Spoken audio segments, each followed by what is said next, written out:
are you really? It's the question Clara Jensen never thought she'd ask the man she loves. But here they are, standing in her doorway, rain falling outside, and the truth, cold, unavoidable, hanging between them like shattered glass. His answer will change everything, but to understand how they got here, we need to go back. Back to the moment when Nicholas Romano walked into a coffee shop and introduced himself with a lie. 3 weeks earlier, the rain taps against the window of a small Chicago coffee shop. Clara sits alone at a corner table, her nurse's badge still clipped to her cardigan. A pediatric file rests open before her. Notes about a 7-year-old girl who stopped speaking after her father left. Clara's pen hovers over one word: trust. The bell above the door chimes. A man walks in, tall, dark hair graying at the temples, dress shirt sleeves rolled to his elbows. There's something measured in the way he moves, careful, deliberate, as if he's learned to take up less space than his frame suggests. He orders black coffee, no sugar. Their eyes meet across the small room. He nods. She smiles, uncertain why her pulse quickens. He approaches. Mind if I sit? Every other table's taken by people on video calls. His voice is low, steady, present. Please. Clara closes the file. He sits. The chair creaks softly. Outside, Chicago's evening traffic hums beneath the rainfall. What brings you here? Clara asks. The coffee's terrible, but the view's nice. He glances at her, the corner of his mouth lifting. She laughs. That's not an answer. Fair enough. He extends his hand. Nick Reed. She shakes it. His grip is warm, firm without pressure. Clara. What do you do, Clara? I'm a nurse, pediatrics mostly. You? He pauses, just a heartbeat. I used to work in transportation and logistics. Now I'm between things. The answer is technically true. It's also a carefully constructed half-truth. What Clara doesn't know, the name is borrowed. The man before her is Nicholas Romano, a name that appears in FBI case files, in whispered conversations among Chicago's criminal underworld, in sealed court documents.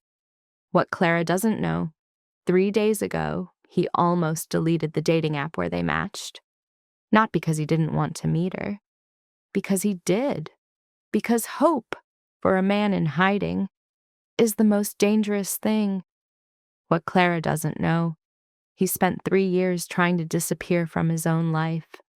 But sitting across from Clara Jensen, watching her tuck a strand of honey-brown hair behind her ear, Nick Romano feels something he thought he'd buried. He feels seen, and it terrifies him. 3 dates follow in as many weeks, and with each one, Nick feels himself slipping further from the carefully constructed walls he's built. Their first real date is a walk through Millennium Park on a Sunday afternoon when autumn has painted the city in shades of amber and rust. Clara tells him about her work at St. Mary's Hospital, about the children who draw pictures of their fears, monsters with too many teeth, houses with no doors, families with empty spaces where someone used to stand. I like helping people remember the good they've forgotten, she says, watching the cloud gate sculpture reflect the autumn sky like a silver dream. Before life taught them to be small, to be scared, to hide the best parts of themselves. Nick's expression shifts. Something vulnerable flickers across his face, there and gone in a heartbeat. You think everyone can be saved? She turns to him, and the sunlight catches in her hazel eyes, turning them gold. I think most people just need someone to believe they're worth saving. That underneath all the protective layers, all the mistakes and regrets, there's still something good. Something worth fighting for. He looks away, watching a jogger pass, listening to a dog bark in the distance, letting the moment breathe. That's a beautiful way to see the world, he says quietly. Is it naive? There's no defensiveness in her voice, just genuine curiosity.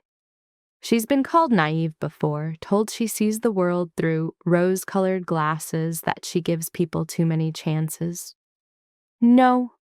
He meets her gaze, and his voice carries a conviction that surprises them both. It's brave. It's the bravest thing I've ever heard. If you knew who I was, he thinks, would you still say that? Would you still believe in salvation if you knew what I've done? They walk in comfortable silence for a while, their shoulders almost touching, their steps falling into an unconscious rhythm. Nick hasn't felt this kind of peace in years, this simple, uncomplicated pleasure of existing beside another person without agenda, without calculation, without fear. Tell me one thing true about yourself, Clara says suddenly. Something you don't usually share.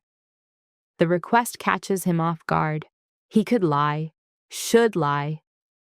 But something in her open expression, in the way she's looked at him from the beginning, without judgment, without expectation, makes him want to offer something real.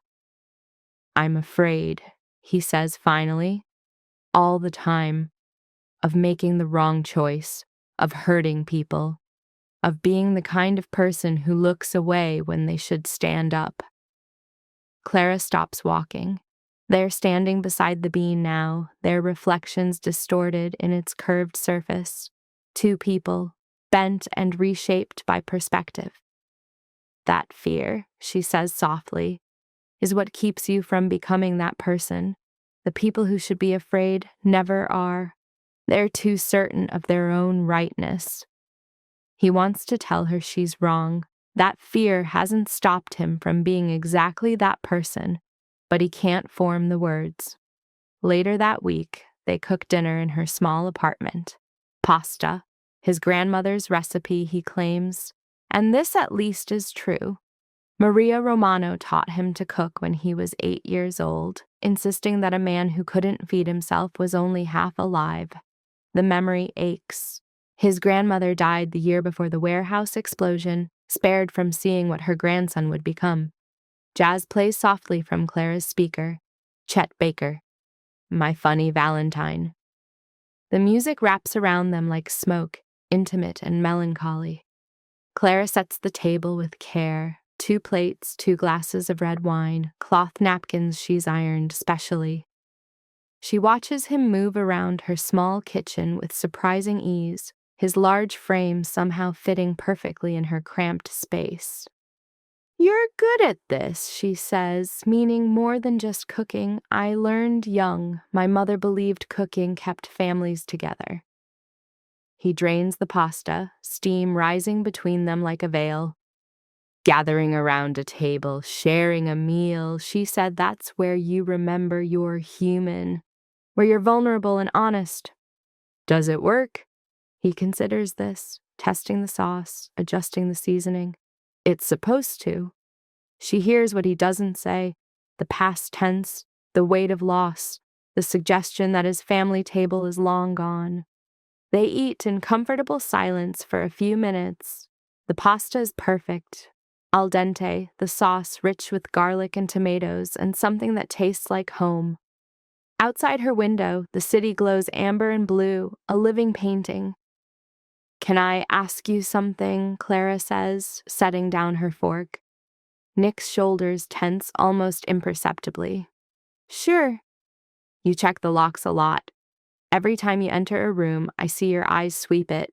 Exits, windows, blind spots. You always sit facing the door. Your phone never makes a sound, but I can tell when you get messages because your jaw tightens. She pauses, her voice gentle. Are you in some kind of trouble, Nick? His hand stills on his fork. For a moment he considers telling her everything, laying it all out, the family business, the warehouse, Evan Jensen, the 3 years of running.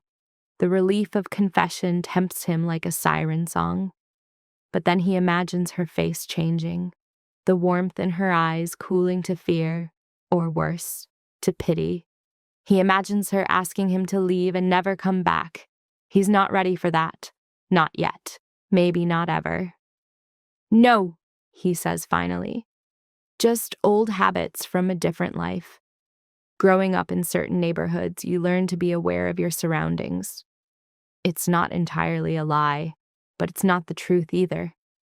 Clara studies him for a long moment and he forces himself to meet her gaze, to not look away.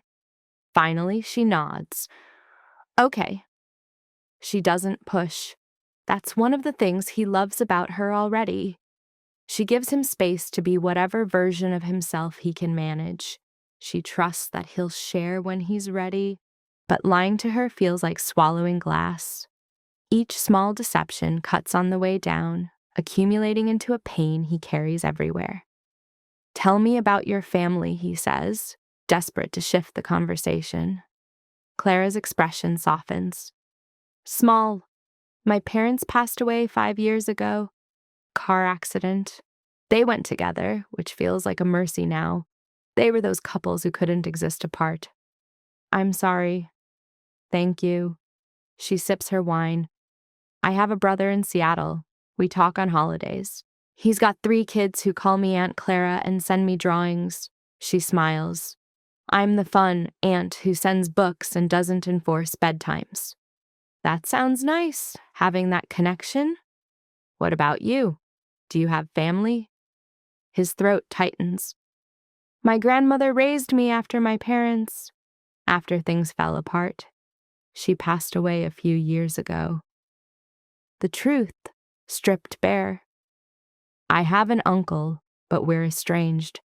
Irreconcilable differences.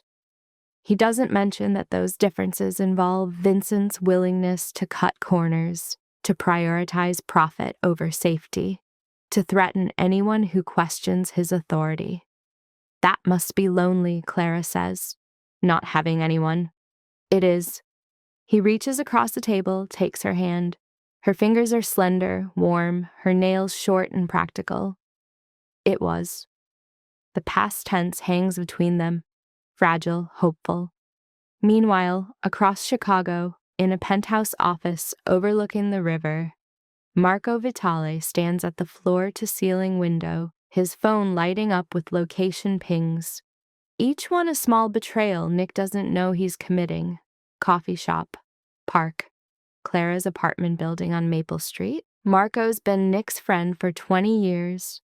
They grew up together, ran the streets together, built the transportation empire together, and then, 3 years ago, watched it all come crashing down, literally.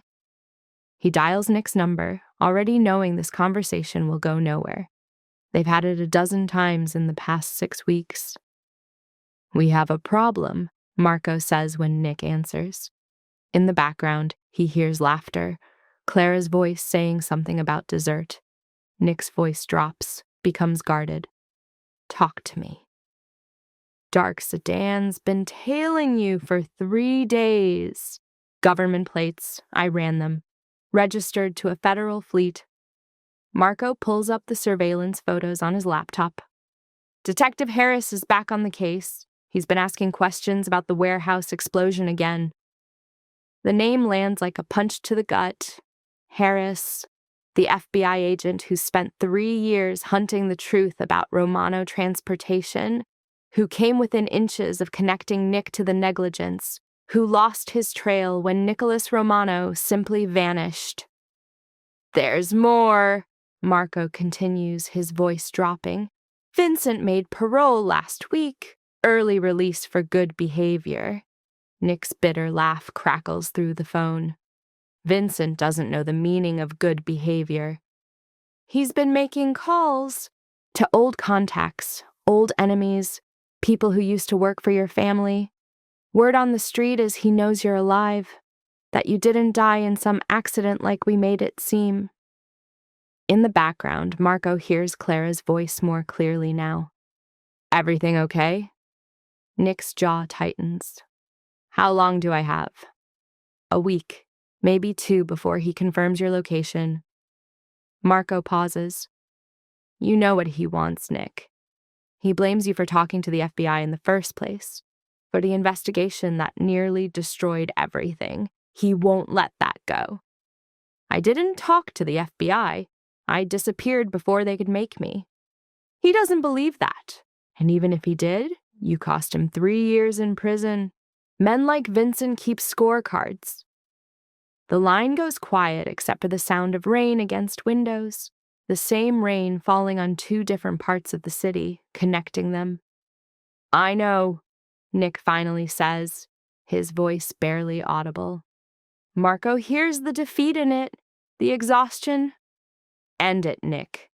Either come back into the fold and deal with Vincent directly or cut the girl loose before she becomes leverage. You can't live 2 lives forever. I'm not trying to live 2 lives. I'm trying to live one real one. Then you're going to have to choose which one that is. Marco's voice is surprisingly gentle. Because Vincent is coming, and when he gets here, anyone standing next to you becomes a target. Nick ends the call without responding. Clara looks up from the table, concern etched in her features. Everything okay? Just work stuff. He forces a smile, but it feels like a mask, ill-fitting and obvious. Nothing urgent. But it is urgent. The darkness of his old world is closing in, pulled by gravity he thought he'd escaped. And Clara is standing right in the crossfire, completely unaware of the danger. If you're feeling the tension build, subscribe now. The truth is closer than Nick thinks, and when it breaks, nothing will be the same. Let's continue together. On their 4th date, Clara takes him somewhere he doesn't expect. St. Catherine's Church sits in a quiet neighborhood on the north side, its stone facade softened by ivy that's turned crimson with the season. The building is old, pre-war, with stained glass windows that glow like jewels in the late afternoon light. Clara volunteers here twice a month, reading to elderly parishioners, organizing meal drives, sitting with those who have nowhere else to go and no one left to sit with. I'm not religious, Nick says as they climb the worn stone steps. Neither was I, for a long time. Clara pulls open the heavy wooden door, and it creaks like an old friend greeting them. But this place reminds me that grace isn't about perfection. It's about showing up anyway. Being present for people even when you don't have all the answers. Inside, the air is cool and smells of candle wax, old hymnals, and something indefinable. Peace, perhaps, or the accumulated prayers of generations. Afternoon light filters through stained glass, painting the pews in shades of amber and blue and deep ruby red. Sister Anne sits near the altar, folding donated blankets with precise, practiced movements. She's small, probably in her 70s, silver-haired, with eyes that miss nothing and seem to see everything, including things people try to hide. Clara introduces them, her voice warm with affection. Sister Anne, this is Nick. Nick, Sister Anne has been here longer than the ivy on the walls. Sister Anne extends her hand. Nick takes it, and her grip is surprisingly firm. She holds his gaze a moment too long, and Nick feels exposed in a way he hasn't since his grandmother died. Like she can see past the careful construction of Nick Reed, straight through to Nicholas Romano underneath. I've seen eyes like yours before, she says softly.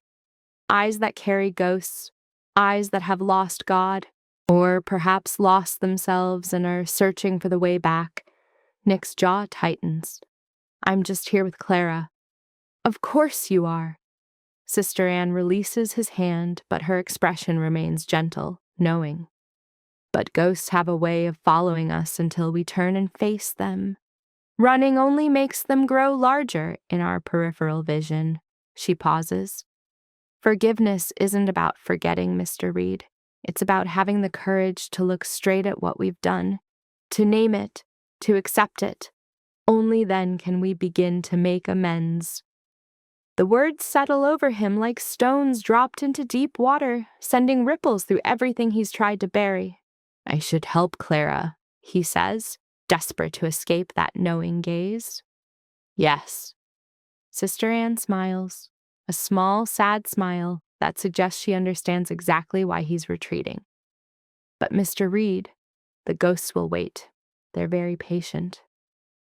Later, they sit in the empty chapel, and the silence feels sacred rather than uncomfortable.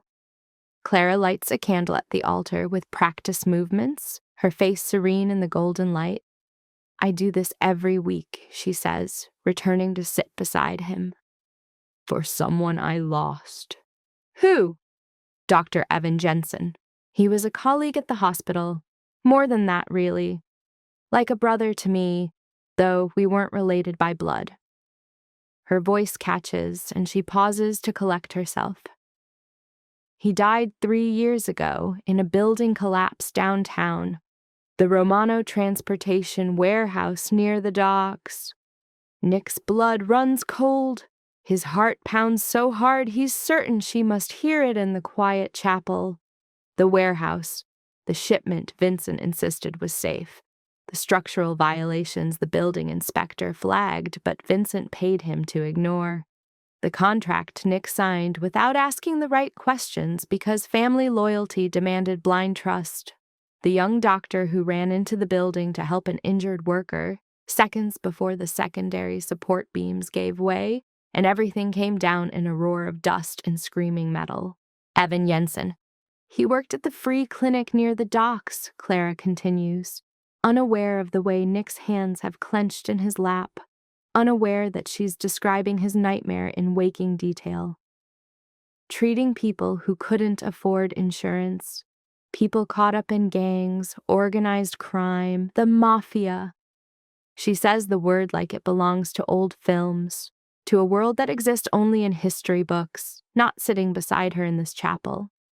Evan said they were still human, still deserving of care, dignity, second chances. He believed that no matter what someone had done, there was always a path back to being good. Nick can barely breathe. The chapel feels too small, the air too thin. He sounds like an exceptional person, he manages. He was. Clara watches the flames steady, her eyes distant with memory. I was working that day, my shift at St. Mary's. They brought in the injured workers from the warehouse, and I kept waiting for Evan to arrive from the clinic.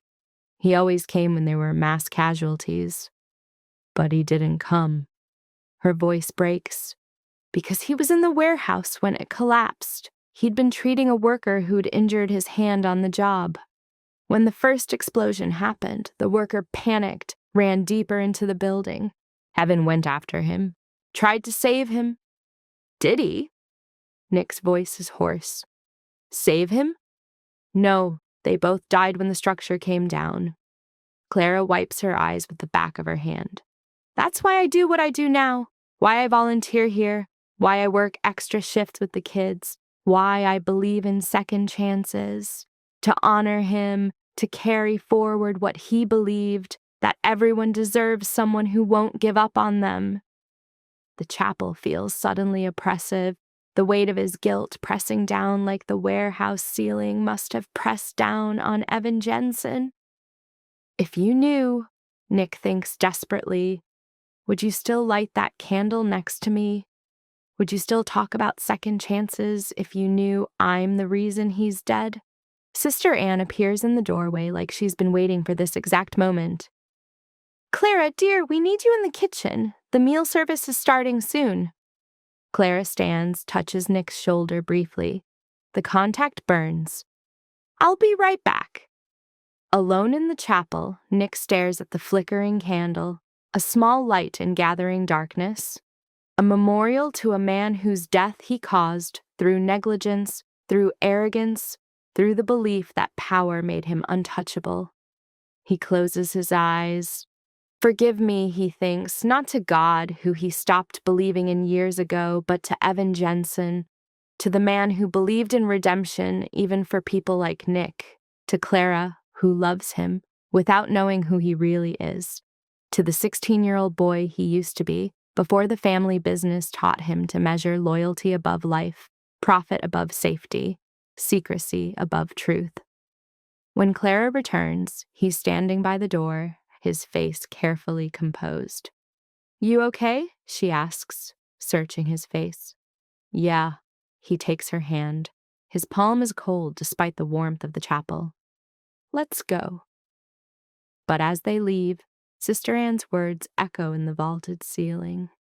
Ghosts have a way of following us until we turn and face them. And Nick realizes he's been running from that truth for 3 years, and the running is finally catching up. 6 weeks pass like pages turning in a book neither of them wants to end. Nick and Clara fall into a rhythm that feels almost normal, almost like the life Nick once imagined before the family business consumed everything. Sunday brunches at a diner where the waitress knows their order. Late-night phone calls where they talk about nothing and everything until Clara's voice grows sleepy. Stolen kisses in the rain outside her building, tasting like possibility and hope. He tells her small truths, breadcrumbs of honesty. His mother's name was Maria. He learned guitar at 16 from a neighbor who said music could save a person's soul. He's afraid of heights ever since he fell from a tree as a child and spent 2 weeks with his arm in a cast. He hides the larger truths. The scar on his ribs is from a bullet, not a childhood accident. He always sits facing the door because Vincent taught him that the moment you relax is the moment you die. Marco sends encrypted messages at 3 in the morning because that's when the business used to happen.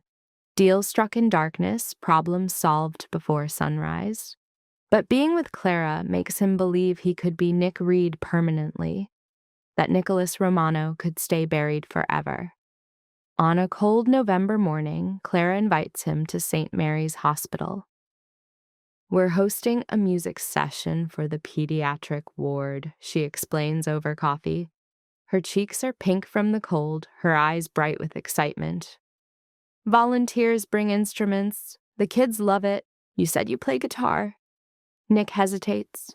He hasn't touched a guitar since before the warehouse. Music feels like something from another life, something Nicholas Romano forfeited when he chose family loyalty over every other value his grandmother tried to instill.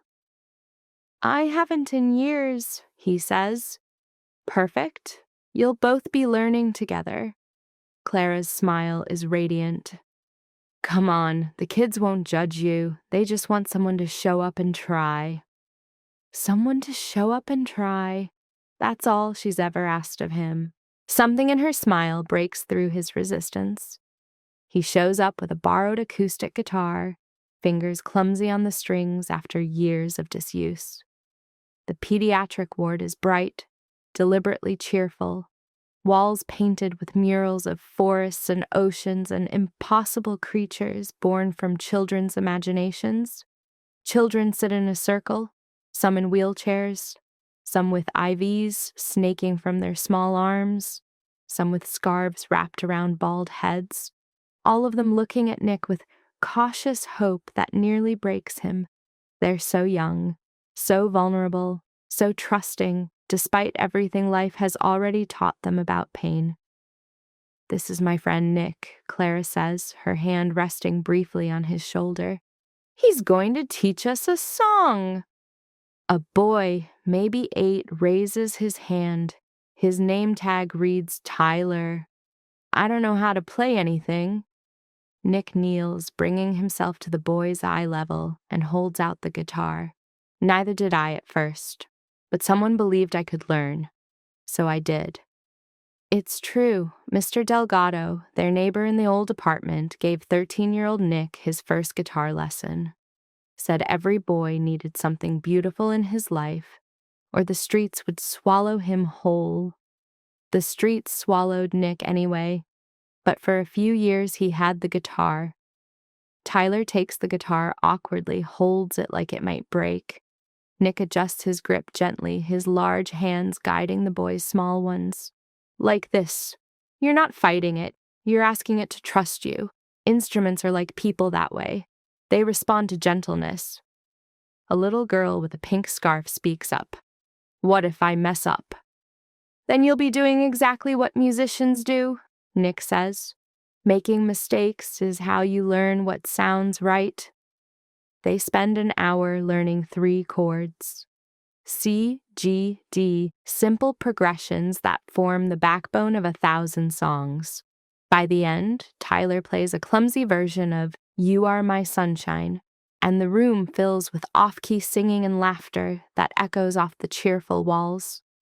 Clara watches from the doorway, her eyes shining with tears she doesn't try to hide. This is the man she's falling in love with. Not Nick Reed, the mysterious stranger, but whoever he is underneath. The person who kneels on a hospital floor and treats sick children like they're the most important people in the world. Afterward, in the hospital cafeteria with its fluorescent lights and scattered tables, she says, "You were incredible with them. I just remember what it's like to need someone to believe in you." He stirs his coffee absently, watching the cream swirl. "To feel like maybe you're not completely lost. Were you scared as a kid?" Nick is quiet for a long moment, deciding how much truth to offer. Rain streaks the window beside them, turning the city beyond into an impressionist painting. "My father thought fear was weakness, something to be beaten out of you, literally and figuratively. So I learned to hide it, to bury it so deep even I couldn't find it anymore." "Did that work?" "No, it just made me better at pretending, at lying, to others, to myself." He looks up, meets her eyes. "At building walls so high nothing could touch me, including good things, including love." Clara reaches across the table, covers his hand with hers. Her touch is warm, solid, real. "You're not pretending now." But he is. Every moment with her is built on lies of a mission, on the foundation of a name that isn't his and a life that's fiction. She continues, her voice soft but certain. "You're not like someone who's lived a hard life, Nick. There's kindness in you. Gentleness. I see it in how you treated those children." He meets her eyes, and the words tumble out before he can stop them. "Kindness isn't the same as goodness, Clara. Good people can forget who they were. They make choices that lead them into darkness. They just need someone to help them remember there's a way back to the light." "Then that's what I want to do," she says, squeezing his hand. Her voice carries absolute conviction. "Remind people of the good they've forgotten. Help them find their way back." It's the most motivational thing anyone has ever said to him, this belief in redemption, in the possibility of return. It also breaks his heart, because he knows, in the part of himself he can't lie to, the part that wakes him at 3 a.m. with images of collapsing warehouses, that remembering who he was won't erase what he's become. That night, Nick returns to his penthouse. The space is pristine, expensive, soulless. He's lived here 3 years and it still feels like a hotel. Transient, temporary, not quite real. Marco is waiting in the living room, his face grim in the city lights filtering through floor-to-ceiling windows. "Vincent Romano is out," Marco says without preamble. He doesn't do small talk, especially not about matters this serious. "And he's been asking about you, about where you are, what you're doing, who you're seeing." Nick's expression hardens, the warmth from the hospital draining away like water through a sieve, replaced by something colder. The old Nicholas Romano, the one who made hard decisions and lived with harder consequences. "If he comes for me, I'll end it." "He won't come for you directly. He's smarter than that, and he learned patience in prison." Marco crosses his arms, and Nick can see the concern in his friend's eyes. "He'll go after what you care about. That's always in his way. Hurt the people around you until you come to him broken and willing to deal." Nick's jaw tightens. "Then I'll finish what I should have finished 3 years ago." "And become him?" Marco's voice is sharp. "That's not who you are anymore, Nick. You walked away from that life. You can't walk back into it just because Vincent rattles his chains." "Then who am I?" The question erupts from somewhere deep, somewhere raw. Tell me, Marco, who is Nick Reed? A fiction I invented to hide from consequences?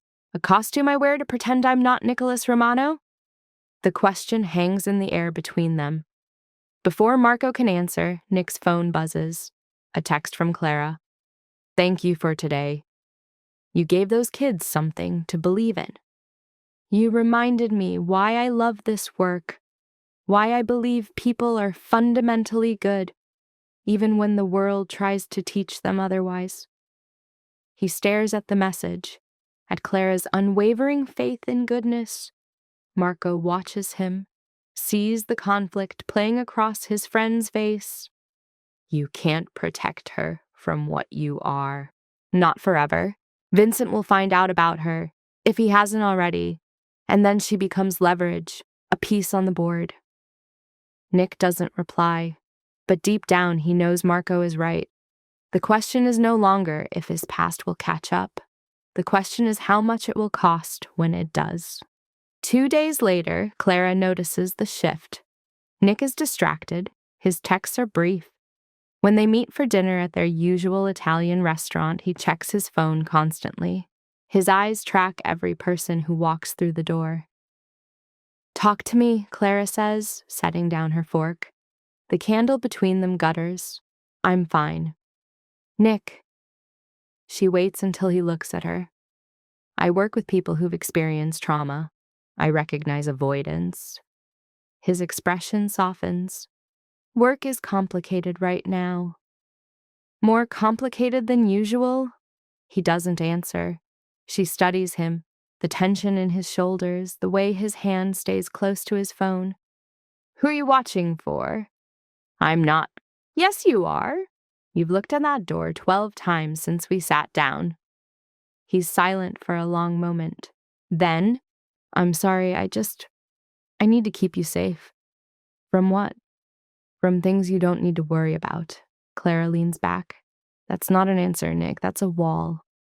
Before he can respond, his phone vibrates. He glances down. His face goes pale. I have to go. What, Nick? I'm sorry. He stands abruptly, drops cash on the table. I'll explain later. Wait! But he's already gone.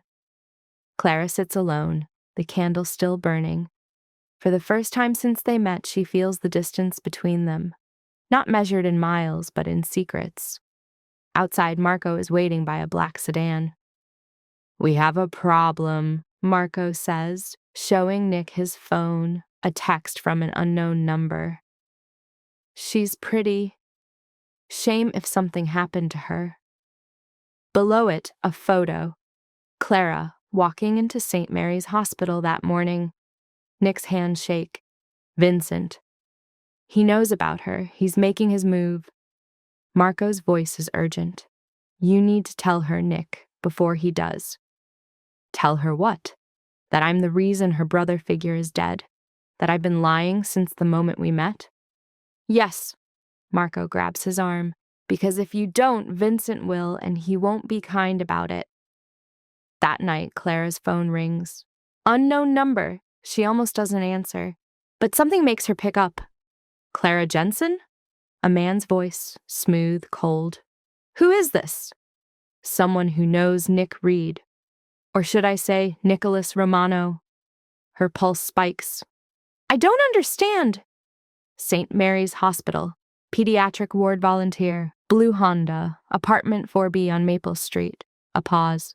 You're a very caring person, Clara. Nick always did have a weakness for innocence. The line goes dead. Clara sits frozen, heart pounding. Nicholas Romano. She's heard that name. Somewhere. Buried in memory, in news reports. She opens her laptop. Types, Nicholas Romano, Chicago. The results load. Articles about FBI investigations, organized crime. A warehouse explosion 3 years ago. She scrolls down, clicks on a news story from the Chicago Tribune. Explosion at Romano Transportation Warehouse claims life of local doctor. She reads faster. Dr. Evan Jensen, 31. died while attempting to rescue an injured worker from the Romano transportation facility. Federal investigators suspect negligence and possible organized crime connections. Nicholas Romano, head of operations, could not be reached for comment. The screen blurs. Clara opens the hospital's records database with trembling fingers, types, Evan Jensen, incident report. The file loads.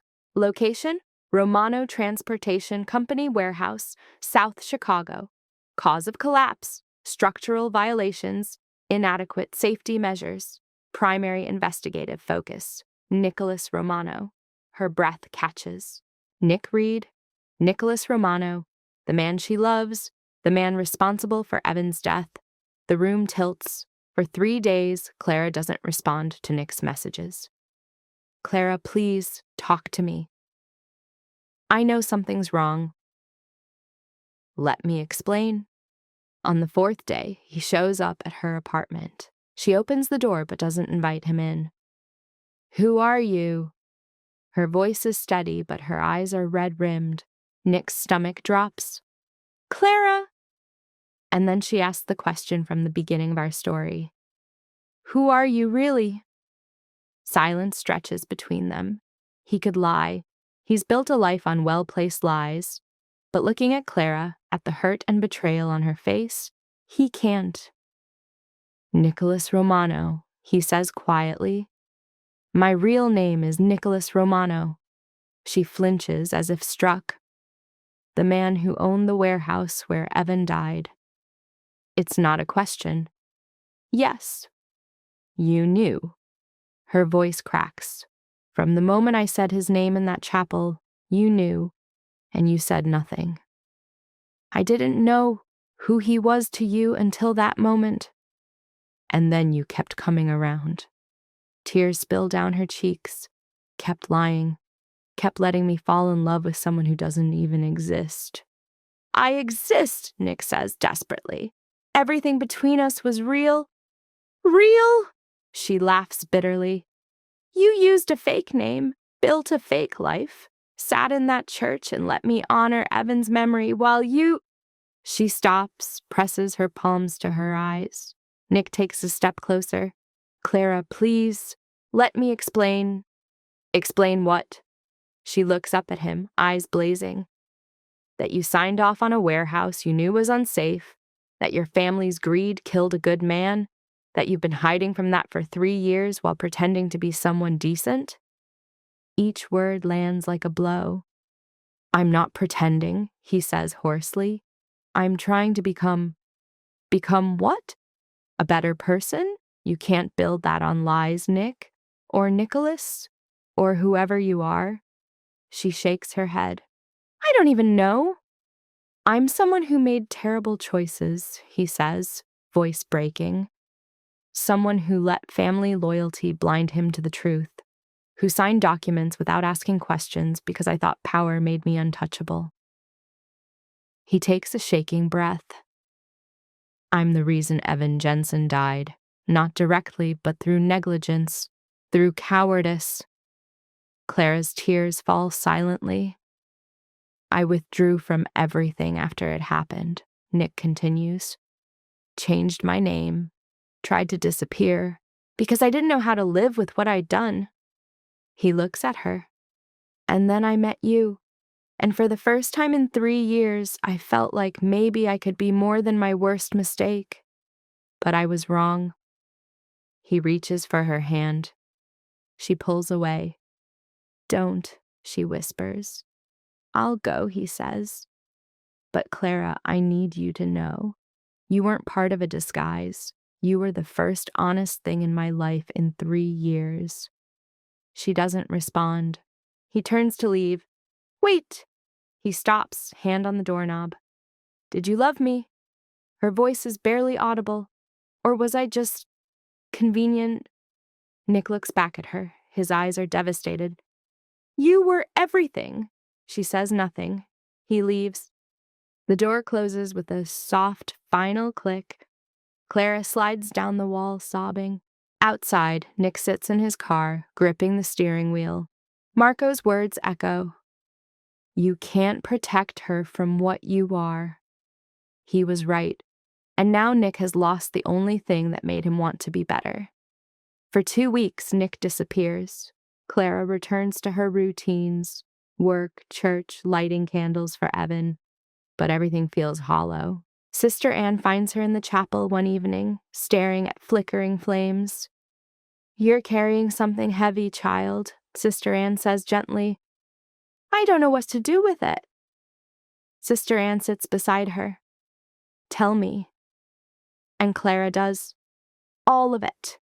The romance that felt real, the lies that shattered it, the way her heart is torn between grief for Evan and feelings she can't name for Nick. Am I wrong? Clara asks. For still caring about him? Wrong. No. Sister Anne folds her hands. Love doesn't vanish just because we wish it would. But real love, the kind that lasts, requires truth. Can you accept the whole truth of who he is? I don't know. He's responsible for Evan's death. Is he? Sister Anne's voice is gentle but firm. Or is he responsible for the choices that created the circumstances? There's a difference, child. One is about intent. The other is about consequence and accountability. Clara closes her eyes. How do I forgive that? Perhaps it's not about your forgiveness yet, Sister Anne says. Perhaps it's about whether he's willing to do the hard work of making amends. Real atonement doesn't come from hiding. It comes from stepping into the light, even when the light reveals our worst selves. Meanwhile, across the city, Nick sits in his penthouse. Marco enters. We need to talk. About Vincent? About Detective Harris. Marco sets a folder on the desk. He came to see me. The FBI has been building a case against Vincent for the warehouse explosion. Fraud, negligent homicide, conspiracy. They have financial records, witness statements. They just need someone on the inside. Nick looks up. Someone like me. Someone exactly like you. The man who signed the contracts, who can connect Vincent to organized crime, to the safety violations, to everything. Marco pauses. Harris is offering a deal. Cooperation in exchange for consideration. Prison time. Possibly. Or probation, depending on what you give them and how the court sees your role. Marco sits. But Nick, this is your way forward. Not away from consequences, but toward accountability. Nick stares at the folder. For 3 years, he's been running, hiding, pretending, and it cost him Clara. If I testify, Nick says slowly, Vincent will retaliate. He's already retaliating. He threatened Clara, remember? Marco's voice is steady. The difference is, this way you're not hiding. You're choosing to face what you did. Nick thinks of Sister Anne's words to him. Forgiveness is having the courage to look straight at what we've done. He thinks of Clara lighting candles for Evan. He thinks of Evan Jensen running into a collapsing building because he believed everyone was worth saving. Set up the meeting with Harris, Nick says. Marco exhales. You're sure? I am. This means testifying in court, media attention, your whole life exposed. I know. Nick stands, walks to the window. The city sprawls below, beautiful and indifferent. But I'm done running. I'm done hiding from who I am and what I've done. And Clara? Nick's chest tightens. She deserves to know what I'm doing, even if it doesn't change anything between us. 2 days later, Nick drives to St. Catherine's Church. Clara is inside, reading to an elderly woman. He waits in the back pew until she finishes. When she sees him, she freezes. I won't take much of your time, Nick says quietly. But you deserve to know something. Clara crosses her arms. What? Tomorrow, I'm meeting with Detective Harris and the FBI. I'm going to testify against Vincent Romano and the others involved in the warehouse explosion. He takes a breath. I can't bring Evan back, but I can make sure the people truly responsible face justice, and I can accept whatever consequences come my way. Clara's eyes widen. You're turning yourself in. Yes. Why are you telling me? Because you deserved the truth from the beginning. I failed you then. I won't fail you now. His voice cracks. And because you reminded me of the person I used to be, the person I want to be again. Rain begins to fall outside, soft and persistent. Clara steps closer. What happens after you testify? Charges, probably. If they accept my cooperation, reduce sentencing. If not, he shrugs. I'll pay what I owe. And us? The question hangs between them. Nick's eyes meet hers. There's no us anymore, Clara. I don't have the right to ask for that. But I wanted you to know, meeting you was the first true thing I've done in 3 years. You made me want to be worthy of the second chance I don't deserve. Clara reaches out, touches his hand briefly. I'll be at the courthouse when you testify. You don't have to. I know, her voice is firm, but I need to, for Evan, for myself. He squeezes her hand once, then lets go. Thank you. As he walks out into the rain, Clara watches through the stained glass. Sister Anne appears beside her. Do you believe he's changed? Clara wipes her eyes. I believe he's trying. Maybe that's where it starts. The next morning, Nick enters the FBI field office downtown. Detective Harris waits in a conference room. 50s, graying, with the tired eyes of someone who's chased justice too long. Mr. Romano, Harris says, I've been looking for you for 3 years. I know. Nick sits. Marco stands by the door. I'm ready to talk. Harris opens the folder. Photos of the warehouse, evidence logs, Evan Jensen's death certificate. This testimony puts you at risk, Harris says. Vincent Romano has reach, resources, people who don't forget. I understand. It also means admitting your role, negligence, conspiracy to commit fraud. You're looking at charges, Mr. Romano. This isn't immunity. It's a chance to do the right thing and accept the consequences. I know. Nick's voice is steady, and I accept that. Harris studies him for a long moment, then nods. All right, let's begin. 1 year later, St. Mary's Hospital, pediatric ward. Clara sits at the piano in the activity room, playing Chopin, Nocturne in E-flat major. Children gather around, some drawing, some humming along. Afternoon light filters through the windows, warm and golden. The door opens. A man steps inside, shorter hair, simple clothes, jeans, gray sweater. His eyes carry weariness, but also something new. Clarity. Nicholas, as he answers to now. Clara's hand still on the keys. He offers a small, uncertain smile. They said I'd find you here. She stands slowly. You're out. 9 months served, plus cooperation credit. He holds up his wrist, a probation monitor. Not free, but not hiding either. Clara hasn't seen him since the trial, since she sat in that courtroom and watched him testify, his voice steady as he detailed every decision that led to Evan's death. Why are you here? She asks. To see you. He glances at the children. And to ask if you still need a volunteer guitar player, if you'll have me. She stares at him. Then, unexpectedly, she laughs softly. You want to volunteer? If you think I've earned the chance. Nicholas. I know I hurt you. I know what I cost you. His voice is quiet. But you once told me that people need reminders of who they used to be. And I think I'm finally starting to remember. Clara's throat tightens. One of the children, the same boy from a year ago, raises his hand. Are you the guitar man? Miss Clara talks about you. Nick looks surprised. She does? She says you taught her that honesty is harder than lying, but it's the only thing that matters. The boy grins. Nick's eyes cut to Clara. She blushes. I also said, Clara adds softly, that second chances have to be earned, not given. I'm trying to earn it, Nick says, every single day. She studies him, the sincerity in his eyes, the probation monitor on his wrist. No longer a source of shame, but evidence of accountability. This is Nicholas Romano, flawed, guilty, human, and somehow still good. There's a guitar in the corner, Clara finally says.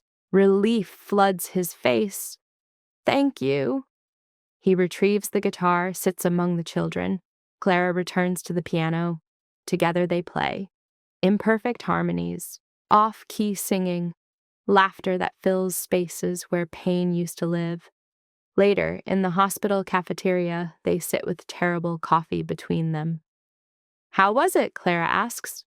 Prison. Necessary, Nick says. I had time to think, to write letters of apology to Evan's family. They didn't respond, and I understand why. To testify against Vincent and dismantle what was left of the operation, to face what I'd done. He traces the rim of his cup. It wasn't redemption, but it was a beginning. What are you doing now? Construction work, rebuilding things. He smiles faintly. Seemed fitting. And I'm part of a mentorship program. At-risk youth. Teaching them guitar, trades, how to make better choices than I did. Do they know about your past? Yes. My parole officer ensures it. He meets her gaze. I'm not hiding anymore, Clara. Not from anyone. She nods slowly. Silence settles between them. Comfortable. Tentative. I missed you, Nick admits. Every day. Clara's breath catches. I missed you too, even when I was angry. Are you still angry? She considers this carefully. The man across from her, the man who destroyed part of her world, the man who spent a year rebuilding it, piece by piece. I'm angry at what happened, she says finally.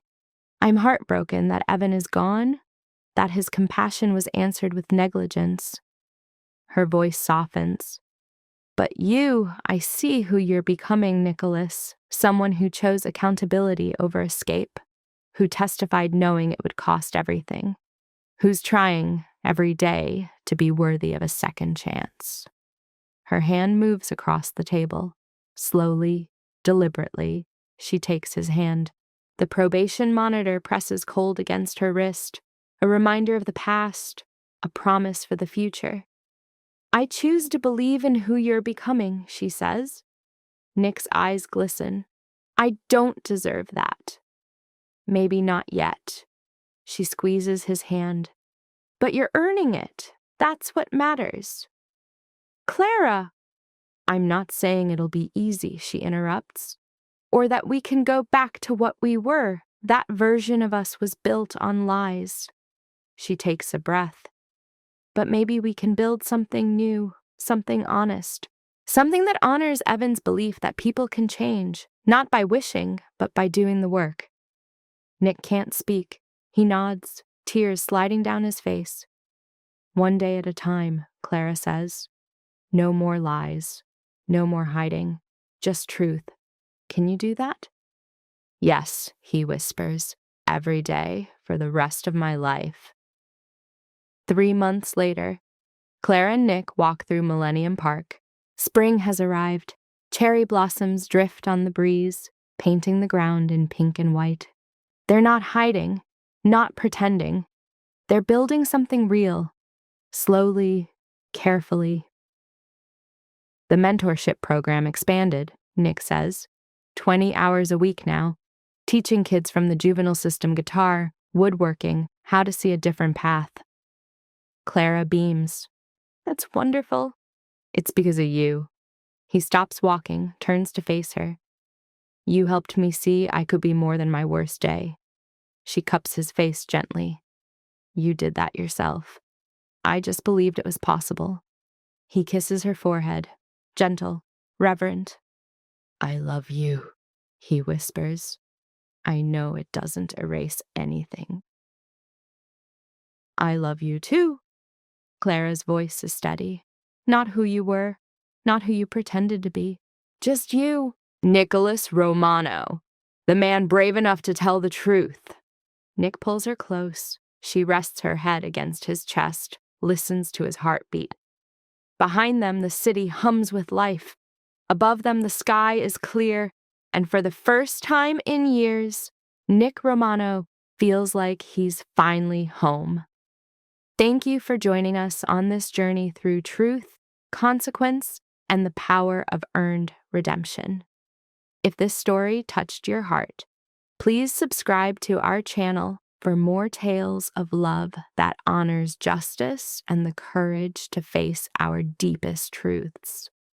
Hit the bell icon so you never miss a story that reminds us change is possible when we're brave enough to step into the light. Until next time, may your nights be filled with peace and your mornings with the courage to choose truth over comfort. Good night.